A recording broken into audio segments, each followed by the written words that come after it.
고성방가 사회분업론을 강의하게 된 고려대학교 사회학과 신은경입니다.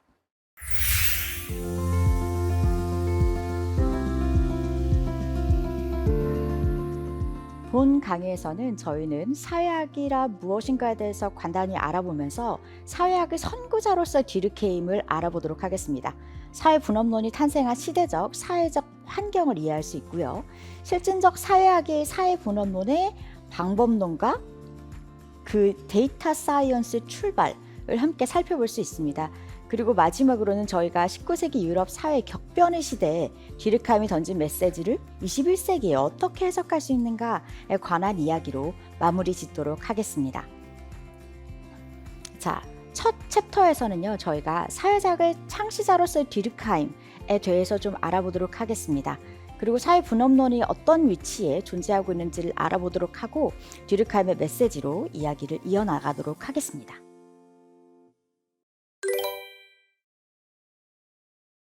첫 파트에서는 저희는 사회학이란 무엇인가에 대해서 간단히 알아보고 사회학의 탄생을 추적하고 디르카임의 일대기를 함께 살펴보고 사회학계에서 디르카임의 기여에 대한 이야기들을 나눠보도록 하겠습니다. 디르케임의 사회분업론을 논하기 위해서는 사회학에 관한 기본 논의를 빼놓고 출발할 수 없을 것입니다. 분업론이 사회학계에서 가지는 그 중요성이 매우 크기 때문입니다. 분업론 탄생을 이야기에 앞서서 잠시 사회학의 발성 배경에 대해서 이야기를 나눠보도록 하겠습니다. 자, 본 강의를 듣고 계신 분들 중에서는 사회학을 전공하시는 분들도 계시겠지만 교양 강좌의 특성상 사회학을 전공하시지 않으신 분들이 더 많을 것으로 생각됩니다. 사회학은 무엇일까요? 여러분들은 사회학을 어떻게 정의하시나요? 사회학은 사람들이 어떻게 사는지 또는 왜 그렇게 사는지를 사회와 연관지어서 설명하는 학문이다. 사회학에서는 다양한 사회 연구 기법을 이용해서 경험적인 조사를 하고 그 결과를 분석한다라고 사전에는 정의가 되어 있습니다. 그렇다면 이런 사회학은 언제 탄생하게 되었을까요? 사람들이 어떻게 사는지 사회를 연구하는 학문인데 사실 그렇게 생각하면 역사가 매우 오래되었을 것 같다라고 생각하실 수도 있겠지만 사회학의 역사는 상대적으로 매우 짧습니다. 이는 당연히 사회의 역사가 현대인들이 생각하는 것에 비해서 매우 짧기 때문입니다. 17세기 과학혁명과 계몽주의 여파로 이성적으로 세계를 분석하는 과학이 놀라운 속도로 발전하게 됩니다. 근대 이전에 신학적 세계관에서 벗어나 물리학과 생물학 등 자연과학이 인류에게 새로운 이성적 사고의 힘으로 세상을 새로이 바라보려는 학술적인 움직임들이 거대하게 일어나게 됩니다. 이와 더불어 1789년에 프랑스 혁명을 통해 오늘날 우리가 일반적으로 생각하는 사회라고 하는 것이 처음으로 탄생하게 됩니다. 프랑스 사회는 절대 왕정이 지배하던 앵시앙 레짐, 소위 구체제 하에서 자본계급이 빠르게 부상하고 있었습니다. 당시 대부분의 권력은 왕에게 집중되어 있었고 인구의 절대 다수인 98%는 소위 평민이었습니다. 당시 심각한 경제 불황은 평민들의 불만을 가중시켰고 마침내 흉작이 크게 발생한 1789년 농민들은 봉기하게 됩니다. 절대왕정 시기의 소위 평민들이 왕정을 붕괴시키고 이후 80년간 공화정, 군주정으로 국가체제가 바뀌면서 불안정한 정치 상황이 계속되고 있었습니다. 또한 자본주의의 발전기에 있어서 시민계급이 절대왕정에 저항해서 봉건적 특권계급과 투쟁해서 승리를 쟁취했습니다. 이를 통해서 새로운 정부와 새로운 사회를 건설해낸 세계 최초의 사회혁명이라고 할 수 있습니다. 이러한 프랑스 혁명을 통한 시민사회의 탄생 그리고 산업사회의 발전으로 왕정하의 왕족과 귀족에게 독점적으로 향유되던 권력이 일반 시민계층으로 이동하게 되는 인류 역사에 전례 없는 커다란 변화가 프랑스 사회에서 일어나게 됩니다. 후대 시대를 살아가는 저희들에게는 엄청난 민주사회의 성장이 역사적인 순간이다 라고 생각할 수 있을 것 같습니다. 하지만 당시를 살아가는 사람들에게는 엄청나게 큰 사회적 혼란이었음은 지극히도 당연했을 것입니다. 이러한 사회적 변화 속에서 기존에는 중요한 세계 영역으로 간주되지 않았던 사회라는 공간이 단지 지배와 통제의 대상이 되던 이 사회가 막대한 힘을 가지는 공동체로 등장하게 됩니다. 이러한 시민사회의 변화와 함께 사회학은 탄생하게 됩니다. 즉, 사회학의 역사가 철학에 비해 짧은 이유는 사회라고 하는 것이 근대적인 산물이기 때문입니다. 1830년대 콩츠가 처음 사회학이라는 단어를 만들었습니다. 아마도 현대 분과 학문들 중에서 특이하게도 학제의 이름을 만든 사람을 알 수 있는 학문입니다.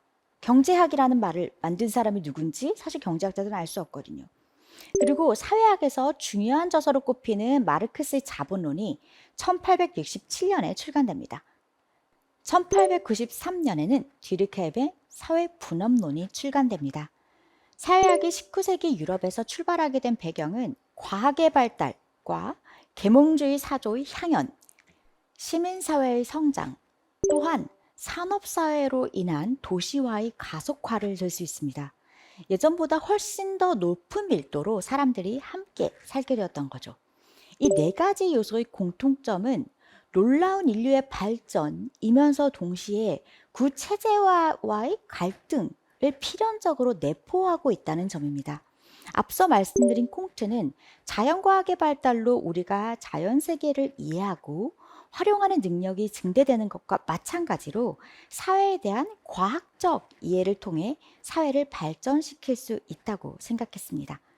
콩트는 실증 철학 강의를 집필하는 데 주력하고 이 저서에서 사회학에 대한 기본적인 아이디어를 자세히 설명합니다.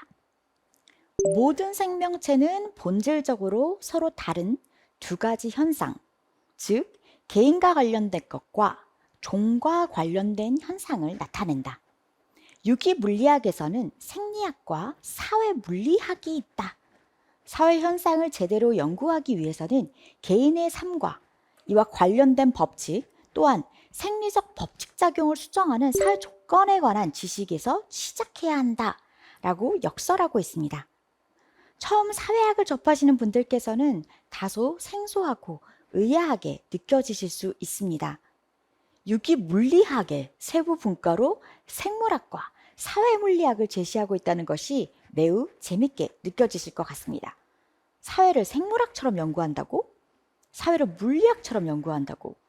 오늘날의 여러분들께서 사회과학이라고 하는 것이 매우 익숙한 용어이지만 19세기에는 사회에 대한 과학적인 학문을 한다는 것, 이것 자체가 매우 신선한 발상이었습니다.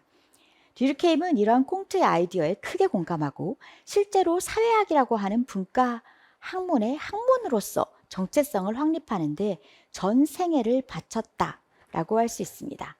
자, 그럼 같이 뒤르케임의 생애에 대해서 한번 살펴보도록 하겠습니다.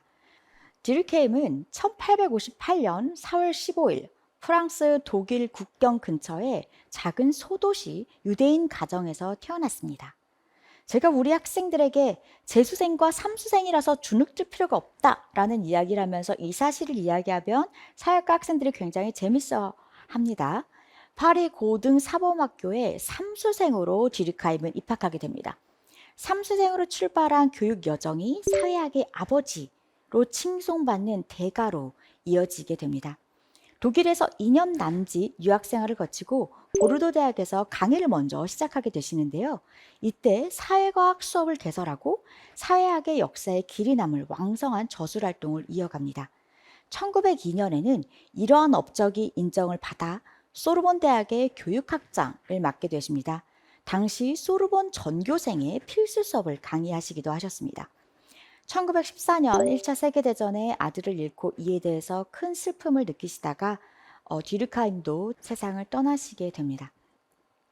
매우 진보적이고 사회비판적인 당시 마르크스주의자들에게는 다소 보수적인 성향이다 라고 비판하는 사람들도 있긴 했습니다. 하지만 59년이라는 길지 않았던 그의 생이 사회학에 남긴 업적은 다른 그 누구와도 비교할 수 없습니다. 그는 처음으로 사회학과의 교수가 되었고 사회학이 하나의 독립적 학문분과로 자리 잡는 것에 큰 기여를 했습니다. 오늘 저희는 그의 대표 업적인 사회불업론에 대해서 함께 살펴보도록 할 예정인데요. 콩트가 사회적 조건을 이해하는 것이 인간에 대한 과학적 접근의 시작이라고 이해한 것의 일환으로 뒤르카임은 사회학은 사회적 사실을 연구하는 학문분과라고 이야기합니다. 오늘 저희가 함께 알아볼 뒤르카임의 사회분업론. 사실 놀랍게도 이 책은 그의 박사학위 논문이었습니다. 혹시 궁금하신 분들은 화면에 QR코드를 찍어 보시면 그의 1893년 박사학위 논문을 읽어보실 수 있습니다. 물론 당시에는 사회학과가 없었기 때문에 그의 논문 커미티는 역사학자와 철학자들이었습니다. 본 강의에서 활용하는 인용구들은 민문홍 선생님의 번역인 사회분업론으로 진행하도록 하겠습니다. 디르케임은 격변하는 사회의 극도 혼란 속에서 어떻게 사회가 유지되는가에 연구에 방점을 찍고 있습니다. 다소 아이러니한 질문이라고 생각하시는 분들도 계실 것 같습니다. 사회가 유지되는 것이 당연하지 않나 하고 의아해 하실 수도 있을 것 같습니다. 하지만 뒤르케임은 극도의 다양성이 증대되는 산업사회, 도시사회에서 많은 사람들이 화해와 해체, 분란에 주목할 때 그럼에도 불구하고 사람들이 연대를 이루어 나가는 방식에 관심을 가지고 있습니다. 그리고 이러한 질문에 과학적 사회학, 실증적 사회학 학위를 통해 답을 찾아 나갑니다.